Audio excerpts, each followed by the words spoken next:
Good day and welcome to Glasnost. I'm your host, Anthony D'Agostino. It's December 6th, 2023. Last week, Henry Kissinger died at the age of 100. He was the most celebrated figure in U.S. foreign policy discourse by far. There were many obits. A whole string of people offered their opinions, all kind of interesting observations about Kissinger. Many people had many thoughts about him, many powerful statements about him one way or another. I'll go through a few of them as we go along. Of all the obits, I thought among the most interesting was David Sanger's in the New York Times. Very, very detailed, lots and lots of stuff about Kissinger. So very, very useful. And Edward Luce in the Financial Times, very sharp. Edward Luce always has something very sharp to say. But of course, when you put all these things together, I don't know, for me, they did not say it all about Henry Kissinger. There needed to be something a little more, and perhaps I can try to provide that today. I think what was needed was a little bit more of a world historical view, and especially some kind of recognition of what he contributed to our intellectual legacy, for good or ill.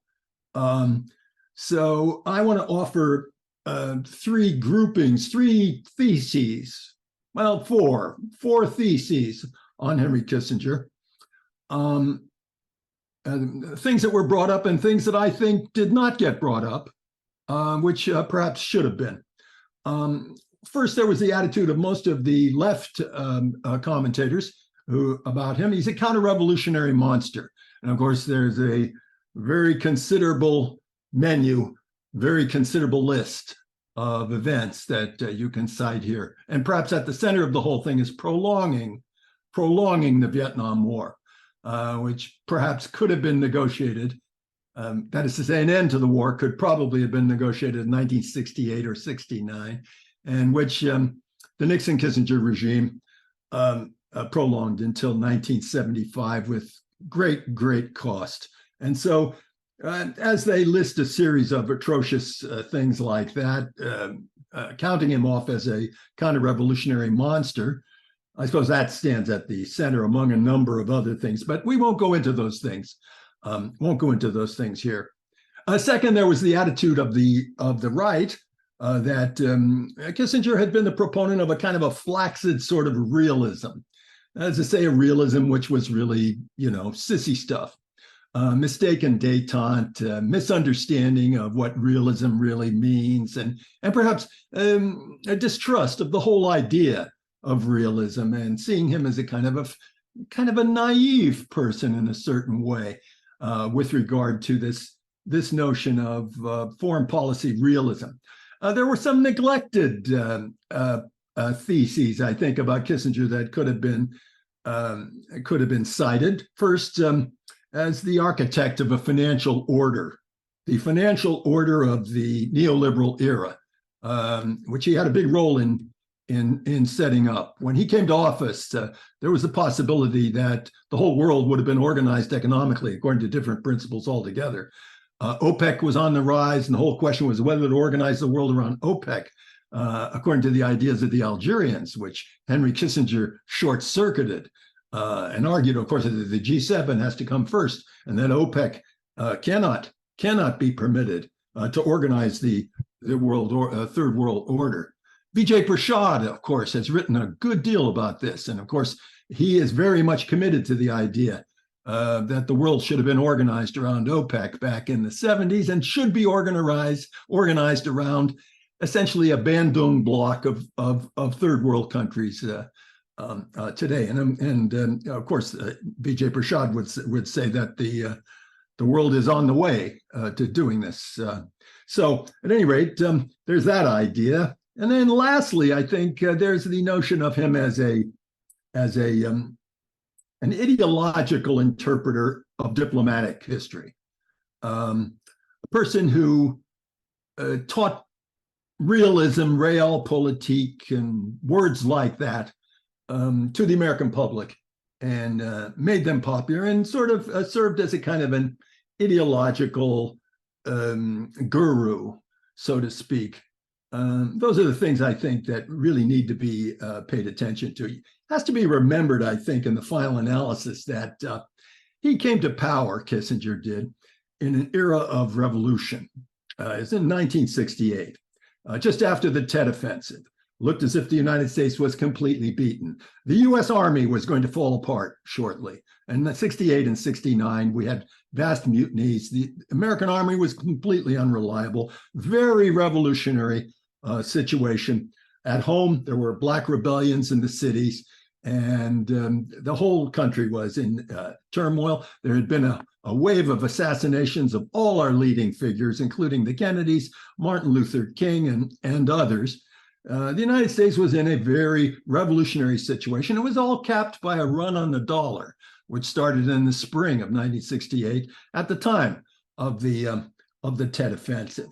So the United States was in a very revolutionary situation, and Kissinger appeared along with Richard Nixon as the savior, as a person who was going to provide salvation. In a way, you could say he was going to negotiate the surrender of the United States. Containment had been broken on the second continent. It had been broken in Latin America by the Cuban Revolution earlier in the 60s, and now it's going to be broken in Southeast Asia as well by the victory of the National Liberation Front in Vietnam. So these are defeats. What can you say? These are defeats for the United States in the Cold War, and they're very bitter defeats. Kissinger comes into power under those circumstances, promising salvation, that somehow he can negotiate his way out of this thing, and negotiate his way out of it by means of coming to terms with the leading nuclear powers against which containment had been arranged. That's to say, while the Vietnam War was going on, it was frequently asked, who are we containing there? Are we containing Russia? Are we containing China? Are we containing both of them? No real good answer was given to that in most of the journals that dealt with this question. So the whole matter of the Vietnam War, in effect, was very curious and hard to swallow. And Kissinger provided a way of swallowing it. He said, we have to go back to the search for détente, for arms control in the final analysis with the Soviet Union. We have to negotiate with the people who have dealt us these blows. Containment's failure, you could say, has to be followed by an era of negotiation. And that's what Nixon and Kissinger argued for, an era of negotiation. Well, what is that? We're negotiating with our enemies, in effect. The curious thing was that at the same time this assessment was being made by Nixon and Kissinger, it was being made on the other side as well, by Mao Zedong. And Mao saw the thing just as clearly as Kissinger and Nixon. And he started to make overtures toward the United States. What an extraordinary idea. The Chinese considered much more intransigent, much more difficult, more of a revolutionary challenge to the United States than even the Soviet Union during that period, who appeared relatively more moderate. Remember that there's a Sino-Soviet split during that period, and there's a quarrel over how best to struggle against imperialism. That is going on among the two communist powers. So the China opening to the United States, that's initiated by Mao, and that's a really important thing. In fact, that's really the thing that made Kissinger and détente, Mao. So Kissinger and Mao, those two names have to be associated by historians in the future. We have to talk about that whole period in those terms. What was Kissinger doing in this negotiation? I would call it an act of sublimation. Sublimation. You know, you can't get what you want, but you satisfy yourself, you kid yourself, so to speak. You kid yourself that you're getting it by getting something that's kind of related to it. You can't get victory over communism. you can at least get peace, détente, arms control. After all, those were the things that were supposed to be the objectives of the struggle in the Cold War during the era of Jack Kennedy. You could argue that Kissinger represents a kind of fulfillment in completely different terms, of course, but a kind of fulfillment of the promise of the Kennedy years. Well, at any rate, he managed to sell this to the nation as a kind of a win. So that's the genius. You could argue that we're kind of gullible. Certainly, I think our elites perhaps can have their moments of gullibility. We were absolutely beguiled during those days by Kissinger. He was on the front pages of the papers constantly. Everyone was talking about him. He became a kind of a celebrity, and there was an element of how to put it, credulity that came into play there in us buying this whole process as a kind of victory, kind of success for the United States. And Kissinger put it exactly that way. He said the opening to China was a drama that covered the agony that would come with defeat in Vietnam. Well, there it is. He put it very precisely in his very beautifully written memoirs. So Kissinger, and you could also say Mao, are the agents of that salvation. And Kissinger presented it to us as triangular diplomacy. Kissinger said that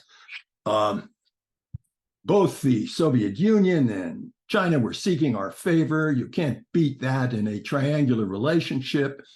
They're competing with each other to have good relations, better relations with us. We pursue the opening with China as far as we can, use that in order to motivate the Soviets who want arms control from us.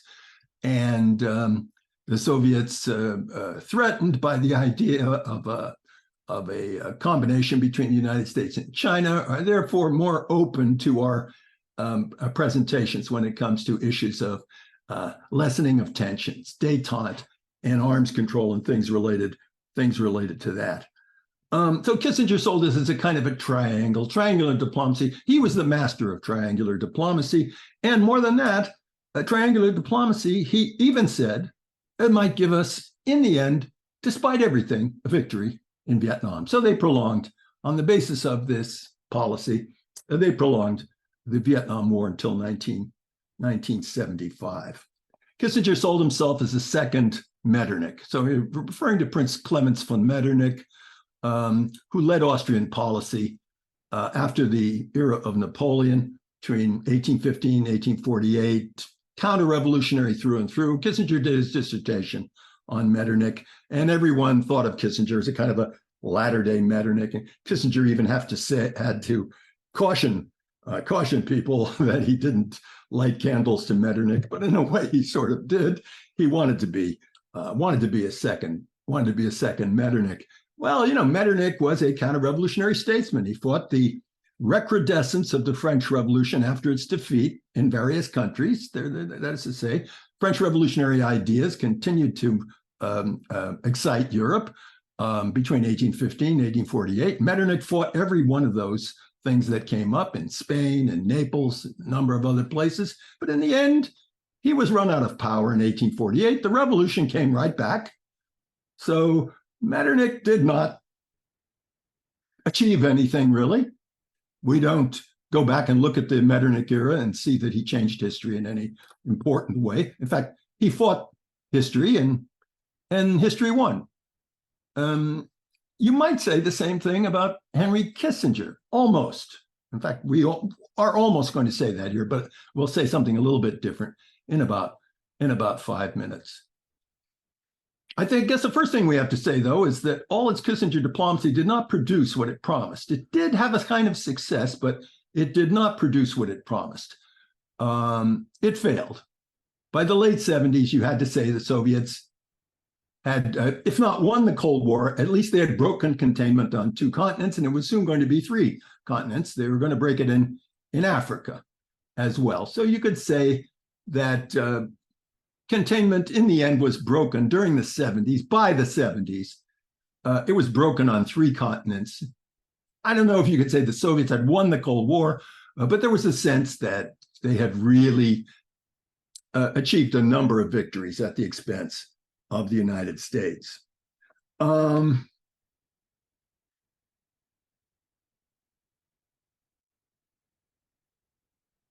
détente was never accepted in the United States fully. There was a right criticism right from the beginning. It was accused of being a kind of a flaccid realism. There were enemies of détente on the Goldwater Reagan right, and they were joined by neoconservatives after the rise of Israel, after the 1967 war and the achievement of nuclear weapons, when the Israelis got nuclear weapons. And so all these forces were pitted against détente. And finally, Rockefeller and Kissinger were overthrown by Ford and Rumsfeld in 1975. Nelson Rockefeller had been the politician to whom Kissinger was most closely attached.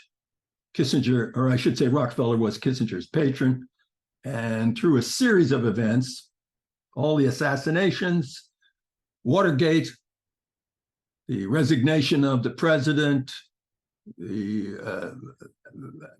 appointment of Gerald Ford, and Gerald Ford's appointment of Nelson Rockefeller. Through these series of steps, Nelson Rockefeller had got to the anteroom of power.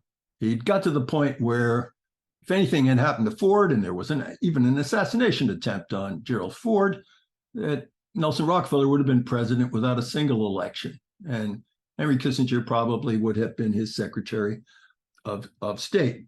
Both of them were removed from power in 1975. Gerald Ford decided to drop Nelson Rockefeller, the vice president, to drop him from the ticket. And this meant a reduction of Kissinger as well, all pretty much engineered by Rumsfeld and his associates, who Kissinger regarded as the most ruthless person he'd ever dealt with. Anyhow, Kissinger's era was over by 1975, and détente was finally ruined by 1980. Kissinger had organized a global order, we already said. There had been some plans to organize a new international economic order, it was called, by the Algerians. And it was essentially an attempt to organize the world around OPEC. And it would have been a period of, or I should say, it would have been a regime under which the dollar would have been, how to put it, subordinated. And Kissinger helped set up this whole complicated recycling mechanism, whereby all the oil surpluses of OPEC ended up in financial institutions in the United States. It was called recycling at the time, a recycling. And Kissinger helped do the diplomacy involved in that and helped thwart all those plans for a new international economic order. And they're back with us today with the BRICS. The BRICS represent essentially a rebirth of the same ideas that the Algerians put forward in the 1970s. So there's that. And that hardly came up in any of the discussions in the obituaries. And then I guess there's one last point that I think would be useful to bring up before we drop the topic, and I will drop it in a minute. Kissinger liked to call himself a historian. He liked to argue that he had a broader view of things, and he alone, had a conception of his. Really, he taught us about the importance of a diplomatic history. That was not his real expertise. He's a political science prof. He did a dissertation on a historical topic, did a dissertation on Metternich and the post-Napoleonic order. But the main achievement of his reputation was done through articles that he published in the elite journals, Foreign Affairs among them, and they were all dealt with nuclear strategy, how to use nuclear weapons in foreign policy, and not simply to be, how to put it, not simply to be a peacenik about it, but to get advantage somehow by means of nuclear weapons in a way that was not threatening, that did not threaten a nuclear, that is to say, threaten a nuclear war. So that was his real expertise, and that was why Nelson Rockefeller chose to make him his chief confidant in matters of foreign policy, and he would have been Nelson Rockefeller's national security advisor had he not been Nixon's. And in fact, it was Nelson Rockefeller who imposed him on Nixon in 1968. The contacts that Nixon, or I should say that Kissinger developed in the years of his association with Nelson Rockefeller and David Rockefeller, of course, those two gentlemen were brilliant organizers of statesmen all over the world with their magnificent contacts, of course. They were indefatigable organizers. There is nothing comparable to this today. And Kissinger more or less continued that by setting up this private firm, Kissinger and Associates, and used all of those marvelous contacts.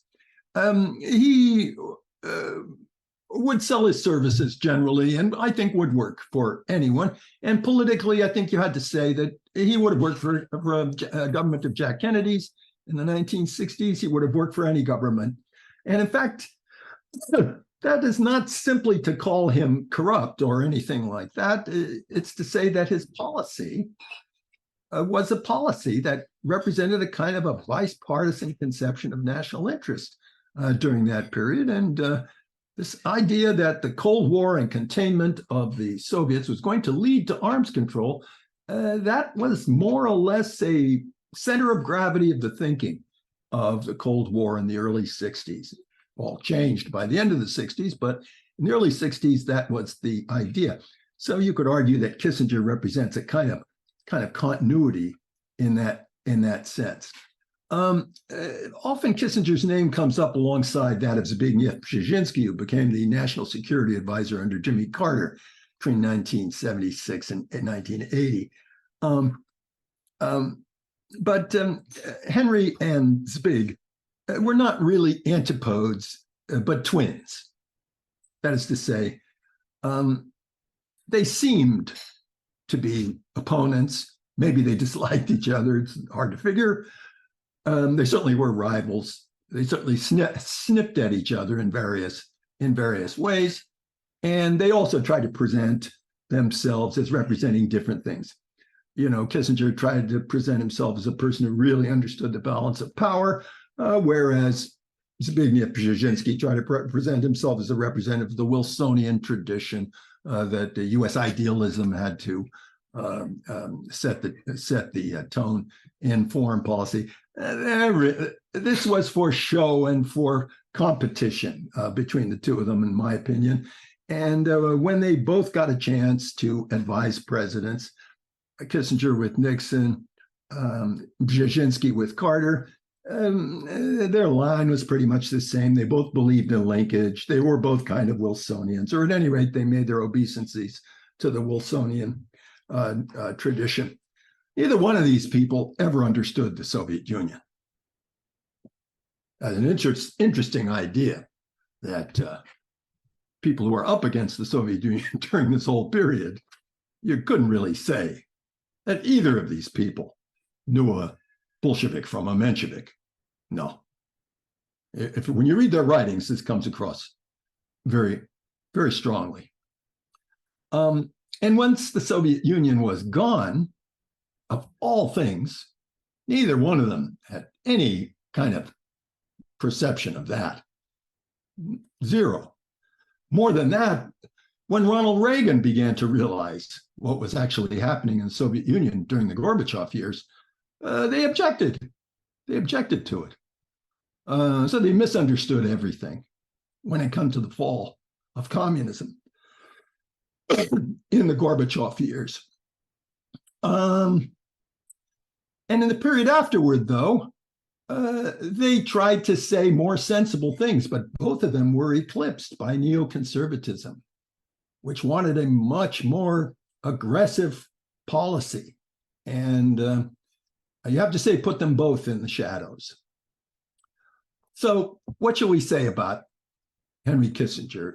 How shall we sum up? There is a kind of a legacy that all of us, and I mean left and right, all humans in the United States at any rate, and perhaps all of the human race, there is a kind of a legacy, and that's the détente of 1972, the Nixon-Kissinger détente it has become known as. It was an achievement, I think, for everybody. The one thing we all agree on, left and right, rich and poor, fat or thin, tall or short. The one thing we all agree on is it's really the most important thing to avoid an all-out nuclear war, an all-out nuclear exchange.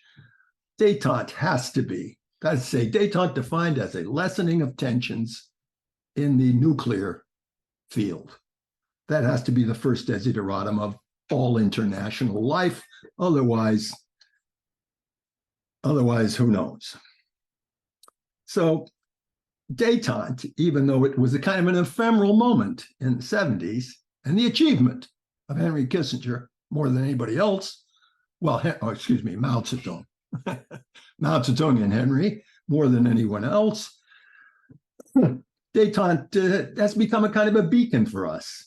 And I guess it's no surprise that today, even someone like Putin or Xi Jinping, that they regard Kissinger with the greatest respect. And it makes sense. It makes sense. His reputation as a diplomatist and a historian, perhaps, maybe I should say something about that before we quit.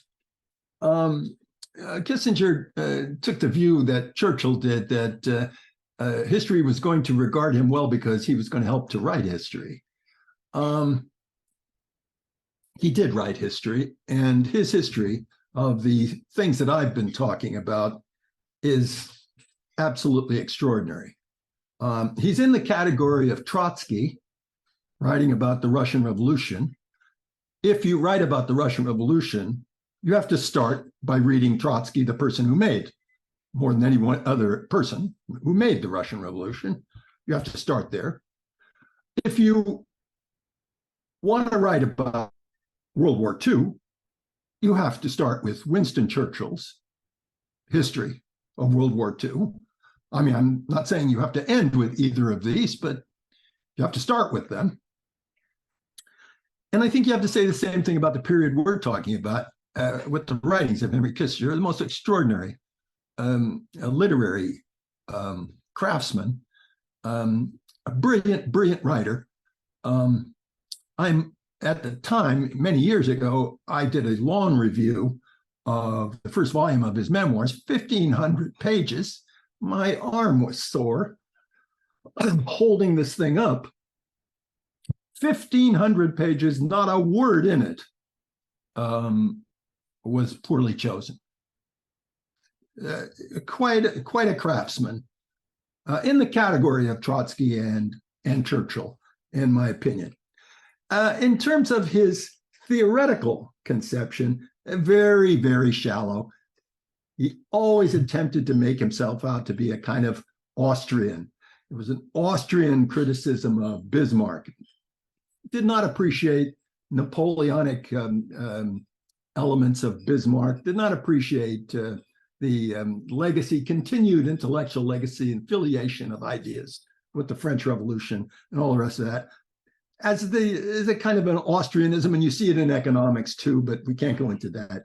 Can't go into that here. But there's an Austrian version of the balance of power, which is not a very good way to understand the balance of power, which is a British idea.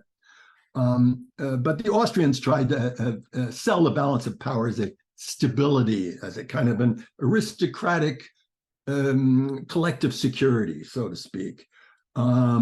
Very mythological, a lot of hokum, good deal of mysticism. So there's a mystical way of talking about the balance of power, and I'm afraid Kissinger often did it this way. And there's the other way, a historical way of talking about it.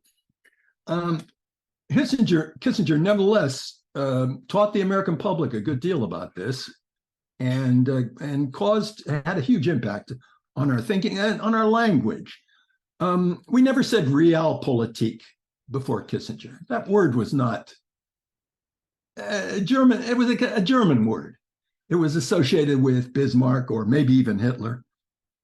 We never said geopolitics, geopolitik. We never said that. That was considered a Nazi term. Father Walsh at Georgetown wrote at length and kind of well about that, about geopolitik. But Kissinger said geopolitics. And nowadays, when people talk about international relations, they just say in general, geopolitics. So these are kind of extraordinary things he did for our language and our discourse. Permanent, you might say, permanent contributions. And I guess in the end, I would say, and this, I suppose, the last thing I should say about him, he left a legacy that has to be cleansed and reshaped, I think, in the spirit of other people who preached realism, people like Hans Morgenthau and Reinhold Niebuhr. And those people who, in my opinion, presented this realpolitik in the most lucid and understandable way, they were opponents of the Vietnam War. So maybe that's the last thought that I will leave about Henry Kissinger.